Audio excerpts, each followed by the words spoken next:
Untuk meningkatkan infrastruktur dan kesejahteraan masyarakat, Bupati Batang, M. Faiz Kurniawan, mengajukan sejumlah usulan pembangunan kepada Gubernur Jawa Tengah, Ahmad Lutfi, dalam Musyawarah Perencanaan Pembangunan Wilayah Eks-Karesidenan Pekalongan di Pendopo Kabupaten Batang, Kamis, 24 April 2025. Beberapa usulan pembangunan tersebut seperti embung Kali Pucang, hadirnya bus Trans Jateng, rekonstruksi jalan, dan juga rehabilitasi daerah irigasi.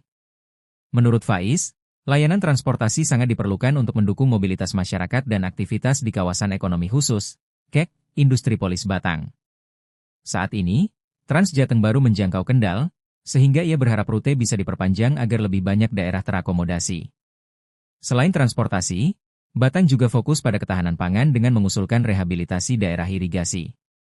Faiz Kurniawan menekankan perlunya perbaikan bendungan Bandung Tersono yang mengairi sawah di 9 desa, mencakup 541,87 hektar lahan. Anggaran sebesar 7,5 miliar rupiah diharapkan dapat meningkatkan musim tanam dari 2 kali menjadi 3 kali setahun. Serupa dengan itu, irigasi Kenconorejo Tulis juga masuk dalam daftar rehabilitasi, dengan kondisi jaringan yang mengalami kerusakan berat hingga saluran di hilir tertimbun tanah. Irigasi ini mengairi lebih dari 712 hektar sawah di 4 desa, dan anggaran 8 miliar rupiah disiapkan untuk revitalisasi agar sistem pengairan kembali optimal. Tidak hanya irigasi, Batang mengajukan pembangunan embung Kali Pucang, yang berpotensi menjadi solusi pengendalian banjir sekaligus penyimpanan air bagi 5 desa dengan cakupan sawah seluas kurang lebih 133,96 hektar. Proyek ini mendapat alokasi dana 26 miliar rupiah guna memastikan keberlanjutannya.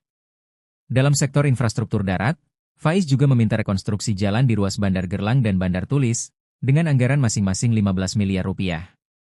Selain itu, ia berharap adanya peningkatan kualitas jalan nasional, seperti Jalan Slamet Riyadi dan Jenderal Sudirman, agar tidak mudah rusak dan bergelombang. Oh ya, jadi kita kan sebenarnya sudah surplus ya dari hasil pertanian kita itu kan setelah hasil pertanian itu setahun itu 102.000 ton.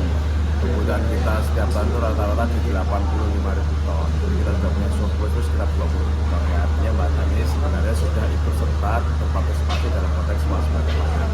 Cuma ya ke depan harus terus kita tingkatkan. Untuk mencapai target itu apa tahu dan upaya yang dilakukan? Ya itu tadi kita ada beberapa supaya sawah-sawah yang selama ini kurang produktif karena kekurangan air bisa kita tambah irigasinya sehingga produktivitinya bisa kita tingkatkan. Terus juga khususnya yang di daerah kota ada beberapa sawah yang sekarang tidak bisa dipakai gara-gara kena rob.